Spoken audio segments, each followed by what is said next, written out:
नमस्कार हजुरहरूलाई स्वागत छ मेरो भिडियोमा। आज मैले सुजीको लड्डुको रेसिपी लिएर आएको छु। यसलाई हामीले घरमा सजिलैसँग बनाउन सक्छौं।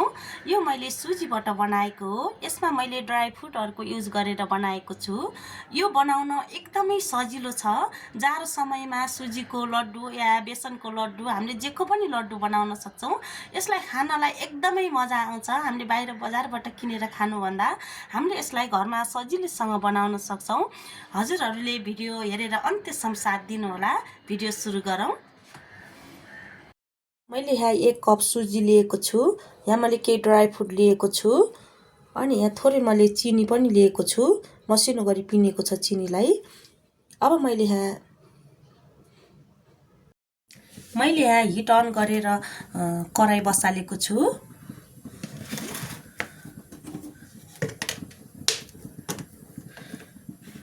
कराईमा मैले थोरै यहाँ घिउ राख्दिए। घिउ राख्दियो भने हाम्रो लड्डु एकदमै राम्रो हुन्छ। मिठो बास्ना पनि आउँछ। यतिको घिउ राख्दिएको छु।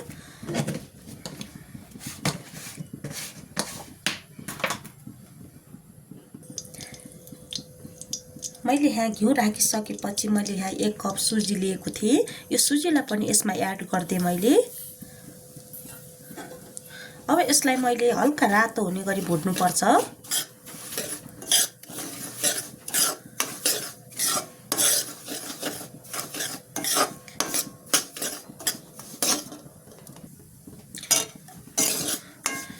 हामीले ग्यासलाई एकदमै सानो बनाएर हामीले यसलाई भुट्नु पर्छ अनि एकदमै राम्रोसँग पाक्छ। त्यसपछि यसको हल्का ब्राउन कलर आउनु पर्छ हाम्रो सुजी। त्यसपछि हाम्रो लड्डु एकदमै राम्रो हुन्छ। त्यसो भयो भने खाने बेला पनि एकदमै मजा आउँछ।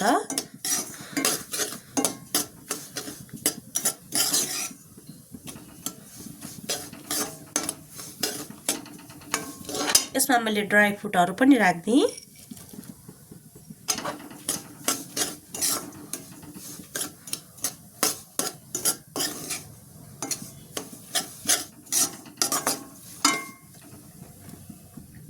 यहाँ मैले ल्वाङ सुमेलको पाउडर राखिदिएको छु। यसले गर्दा हाम्रो लड्डुलाई एकदमै मिठो बास्ना ल्याउँछ। यसलाई मैले फेरि चलाइदिए। अब यसको कलर हल्का ब्राउन आउन लागेको छ।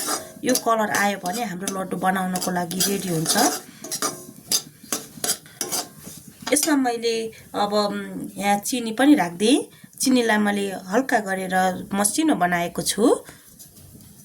आफ्नो स्वाद अनुसार कति खाने चिनी त्यही अनुसार गुलियो राख्नुपर्छ हामीले। यो सबै मिक्स गरिदिएको छु मैले। एकदमै मिठो बास्ना आएको छ। मैले यो सुजी भुट्ने बेला पनि बास्नाबाटै थाहा हुन्छ हाम्रो लड्डु कस्तो हुन्छ भनेर। एकदमै मिठो बास्ना आएको छ।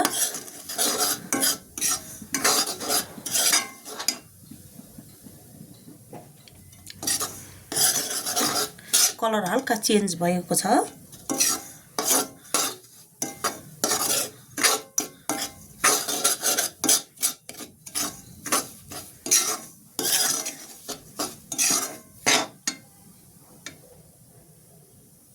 त्यसपछि यो सुजी लड्डु बनाउनको लागि रेडी भइसकेको छ। यसमा मैले थोरै गरेर दुध राख्ने छु। हजुरहरूले दुधको सट्टामा पानी राख्दा पनि हुन्छ, केही फरक पर्दैन। दुध राख्यो भने हाम्रो अझै राम्रो हुन्छ हाम्रो लड्डुहरू।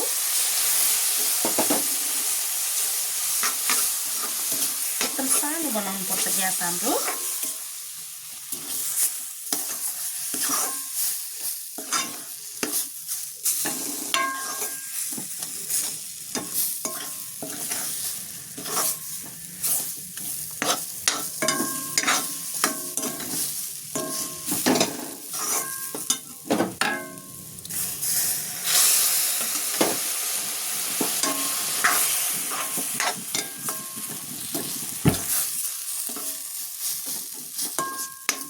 भयो भने हामीले यसलाई बनाउनु पर्छ। धेरै सेलाउन पनि हुँदैन, ठिक्कैको। मैले यसलाई 2 मिनेट जति सेलाउन दिने छु।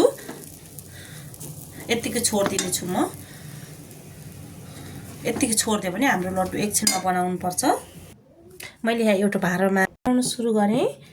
थोरै सानो आफ्नो साइजको डल्ला बनाउने। हातको हत्केलाले यसै गरेर साइज बनाउने यसको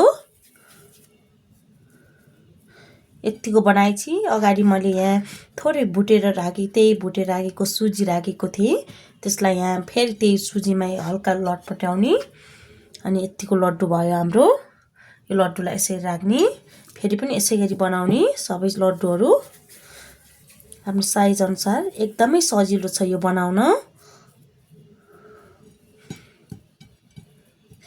यो पनि त्यत्तिकै त्यसै गरेर यसलाई पनि त्यसै गरी बनाएँ।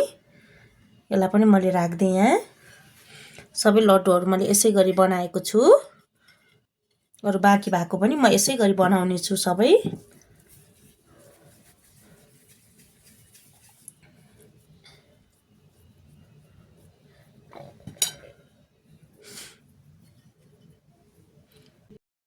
यहाँ हाम्रो सबै लड्डुहरू रेडी भइसकेको छ।